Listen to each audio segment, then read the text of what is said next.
Thanks a lot to a subscriber for posting this game in the comment section. I am building a community, so if you guys want your games analysed, then post your games below. At the end, I will reveal the ratings of both players.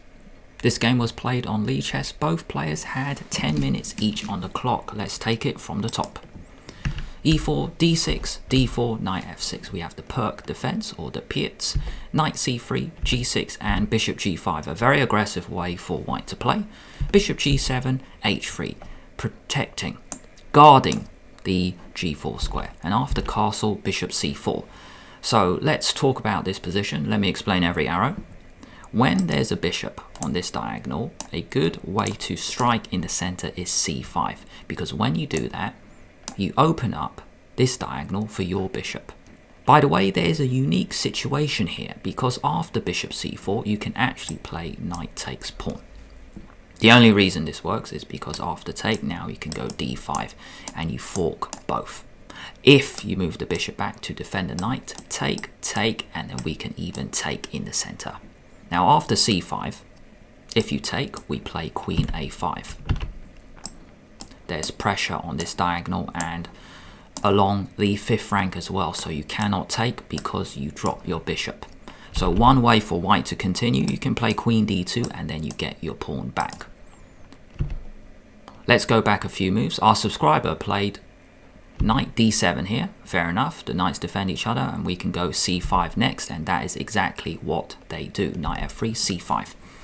Now white plays d5, and when this happens, it really doesn't make any sense because white's bishop is on c4. You have blocked in your own pawn. Another way to handle this position for white is to castle. And after take, take, the very interesting thing is now we get a Sicilian dragon. A pair of pawns come off, the pawn structure has changed and we get a totally different opening. Black can play a6, b5, bishop b7, the queen can come out, and it is a totally different game. So let's go back a few moves. c5, d5, and our subscriber played a6. Planning to go b5, but white stops it with a4. The brilliant thing about this position, white is guarding the b5 square twice, but who cares, right? You still play b5. I've seen this tactic in the King's Indian as well, and it's very nice. So if you take with the knight, you take the center pawn, and white's position is collapsing. You're attacking this, this is now open. But the cool thing is, what happens if they take with the bishop? Who cares? You still take the center pawn. Brilliant tactic coming up. If you take back now, queen a5, check. You win the bishop. So if white blocks, you take. If you block with the queen, you take. And look at this. Let me explain each diagonal. We have this wonderful diagonal that's now opened up, but the other diagonal is in play for black as well. You can't take this, don't be greedy, rook e8 and you lose a piece. Bishop or knight is going to be lost. So that is a wonderful tactic in the opening. You can actually play b5 here. However, our subscriber played a6, a4, knight e8, great move, because you open up the bishop for the diagonal. After castle, f6, blocking in the bishop, controlling this square. f6 is not the best move. If we go back to this position, I just want to show a nice way for black to get play on the queen side. Knight c7. Reroute the knights, go b5, back it up with rook b8 first, and then b5. So if we continue, rook e1, rook b8. Now we're going b5. So black, if white plays nothing, b5, we are in with our play. That's why in these types of positions, white normally goes a5. But who cares? You still go b5. You just en passant. Take, take, and we got a lot of play. This bishop is open. This knight can actually come to b5. That's the cool thing. f6, e8, c7. Now to b5 to put pressure on the c3 knight, and this rook targets that pawn. So that is one way for black to continue. However, black played f6, bishop back, and knight e5. Good move, attacking both. So there's a trade in the center. Take with the f pawn makes sense. Now the f file is open for the rook. But I want to talk about this very interesting suggestion, which looks a bit dangerous because you might allow a discovered check from white. But it doesn't matter. You see, that's the cool thing. The reason I want to capture this way is I want to put a knight on d6. But if you play check, you just block. And you've got this huge pawn structure here, and this pawn is actually going to fall. Going back a move, if white played a normal move, let's say queen here, now we get the knight in. You attack the bishop and the pawn. Let's say you retreat the bishop. Now we go f5. I know we have doubled pawns, but we are getting our pawns rolling. Even this later, h6, g5, f4. So a totally different way to play. However, capture with the f pawn. Knight e2, bishop f6. Good move, offering a trade, because really, even though 2 moves ago, black's bishop was very good because it had an open diagonal, you're offering a trade now. Things have changed. Bishop g3, knight g7. A very creative plan, and I must admit to our subscriber, I did not see this plan, and it's a pretty good idea. The knight now reroutes to h5 to attack the bishop on g3. And the cool thing is, when white moved the bishop there, this knight can't actually go to g3 anymore. So knight g7, great move. c3, good move from white, planning to go b4, also controlling d4. King out the way, he wants to get off the diagonal, fair enough. Queen c1, e6, breaking open the structure, but white does the same. White also needs to get play.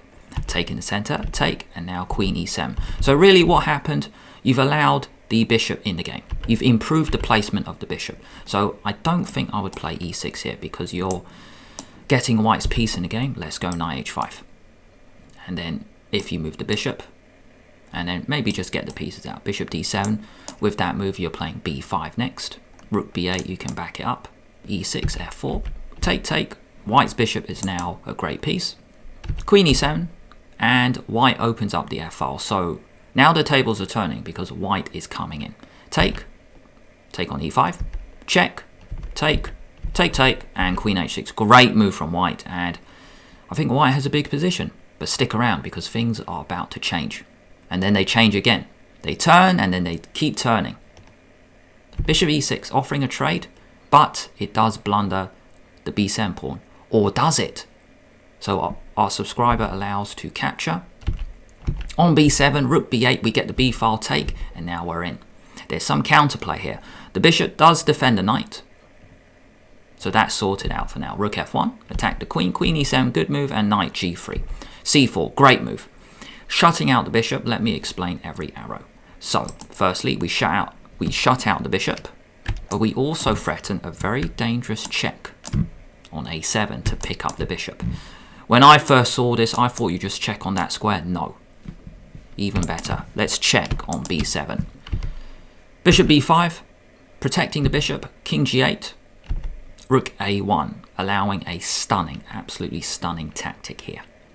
Black played check and then queen f2, which looks very logical. You're attacking g2. Black is coming in, but there's a brilliant move here for black. I invite you to pause the video to have a go. You've got about 5 seconds. See if you can find a move. What can black play now?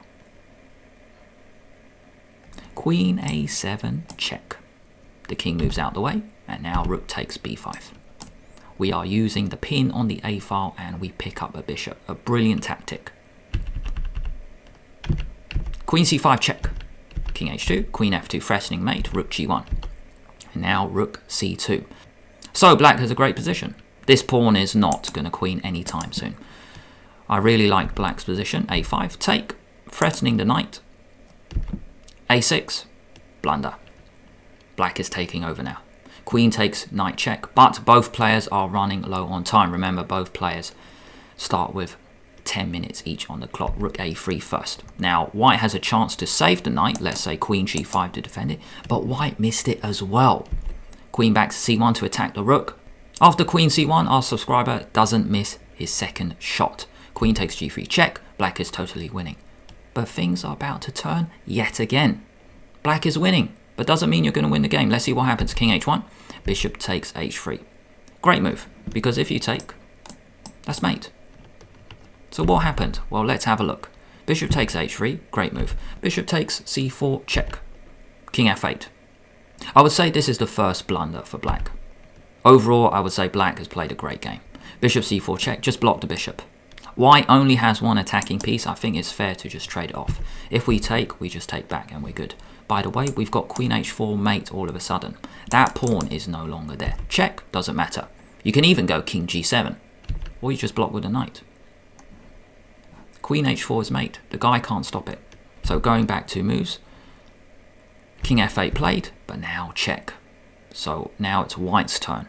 Check. I mean, black is 1 move away from mate anyway. Check.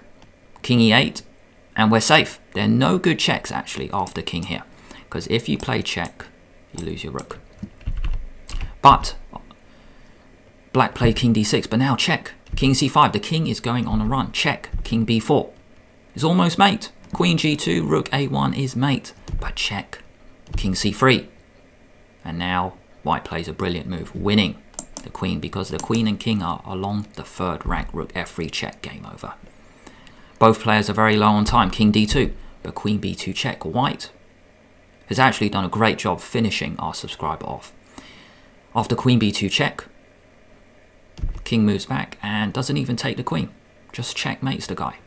There are 2 checkmates here. Queen e2 is mate, but rook f1 mate, which was the one played in the game.